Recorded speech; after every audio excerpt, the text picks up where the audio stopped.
Hi అండి. రాగి పిండితో ఎండు కొబ్బరి కానీ పచ్చి కొబ్బరి కానీ వేసుకోండి, లడ్డూలు చేసుకుందాము.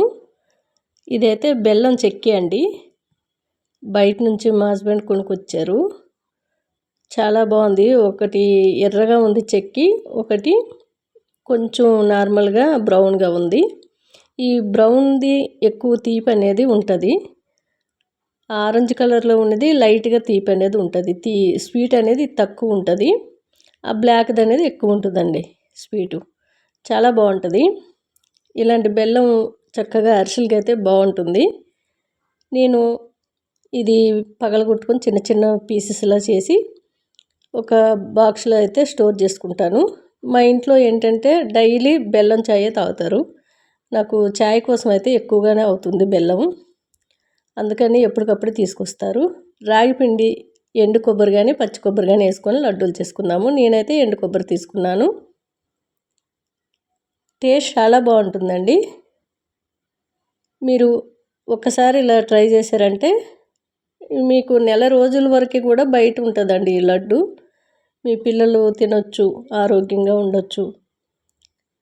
మనకి ఎక్కువగా చిప్స్ అని చాక్లెట్లని బయట పిల్లలకి ఇచ్చే కంటే కూడా ఇలా లడ్డూలు ఇచ్చినట్లయితే వాళ్ళు హెల్తీగా ఆరోగ్యంగా పెరుగుతారు.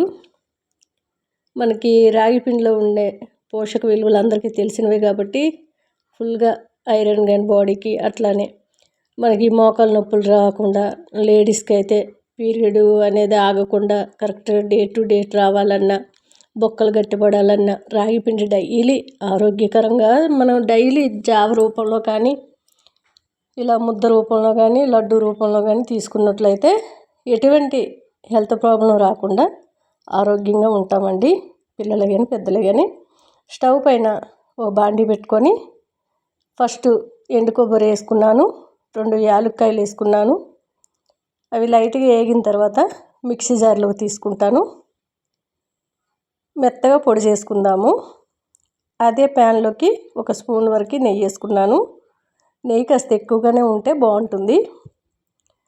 1 కప్పు రాగి పిండి తీసుకున్నాను.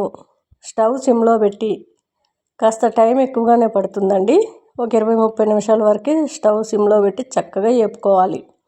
రాగి పిండి, రాగి జావ కాసిన, అట్లానే మనకి రాగి ముద్ద చేసిన కొంచెం సిమ్లో పెట్టి ఎక్కువ టైము అది ఆవిరి మీదనే ఉడికించుకుంటే ఆరోగ్యంగా ఉంటారండి. చాలామంది ఇలా పిండి వేసి అలా దించేస్తూ ఉంటారు. వాటి వల్ల పడిన వాళ్ళకైతే మోషన్స్ అవుతాయి. ఓ చిటికెడు సాల్ట్ వేసానండి. పడని వాళ్ళకైతే మోషన్స్ అవుతాయి. అలాగే కొంతమందికి కడుపులో పెయిన్ అనేది కూడా వస్తుందండి రాగి పిండి పచ్చిది తిన్నట్లయితే, అందుకని కాస్త ఉడికించుకుంటే మంచిది. ఇలా లడ్డు చేసేటప్పుడు కూడా మనకి నోటికి అతుక్కోకుండా ఉండాలి అంటే చక్కగా నేతిలో బాగా వేపుకోవాలి, మంచి సువాసన వస్తుందండి అలా వేపుతూ ఉంటే. ఈలోపు కొబ్బరి చల్లగా అయింది, మెత్తగా పొడి చేసుకుందాం. చూసారు కదా, ఇలా పొడి చేసి సైడ్ పెట్టుకుందాము. మీరు డ్రై ఫ్రూట్స్ అయినా లేదనుకుంటే మనకి నువ్వులు కూడా వేసుకోవచ్చు. నేను ఓన్లీ ఎండు కొబ్బరి వేసాను. వేరే పిండి అంతా వేగిన తర్వాత సైడ్ పెట్టేసుకొని వేరే గిన్నె పెట్టుకొని, మనం ఏ కప్పుతో అయితే రాగి పిండి తీసుకున్నామో అదే కప్పులో సగం వరకు బెల్లం వేసుకొని, ఒక చిన్న చాయ్ గ్లాస్ అంతా వాటర్ పోసుకొని తీగ పాకం వచ్చేలాగా మరిగించుకోవాలి. లేదు మీకు తీగ పాకాలు అవసరం లేదనుకుంటే బెల్లం కరిగించి కూడా చుట్టుకోవచ్చు. నేను తీగ పాకం ఎందుకు పెట్టానంటే మనకి పిండి కానివ్వండి, పాకం కానివ్వండి, బాగా చల్లగా అయ్యే వరకు వెయిట్ చేసి మీరు చుట్టుకోవాలి లడ్డు. అది వేడి చుట్టినట్లయితే మనకి గట్టిపడిపోతుందండి. నెయ్యి వేసుకున్నాను, కాస్త ఎక్కువగానే నెయ్యి పడుతుందండి, నెయ్యి వేసుకుందాము. ఎప్పుడు కూడా ఈ పాకం కానీ ఈ పిండి కానీ వేడిది తీసుకోవద్దు. చల్లగా అయిన తర్వాత చక్కగా ఫాస్ట్గా చుట్టేసుకుంటే సాఫ్ట్గా మెత్తగా ఉంటాయండి.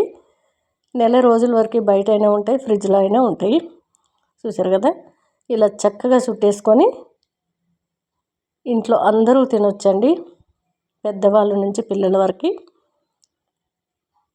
చూసారు కదా, చక్కగా నేతితో బెల్లం రాగి లడ్డు రెడీ అయిపోయింది. సాఫ్ట్గా మెత్తగా ఉంటుంది. తీగ పాకం వచ్చింది కదా, గట్టిపడిపోతుంది. అంటే వేడి చుట్టితే గట్టిపడిపోతుంది. అలా గట్టిపడినప్పుడు కొద్దిగా మిల్క్ వేసి చుట్టండి.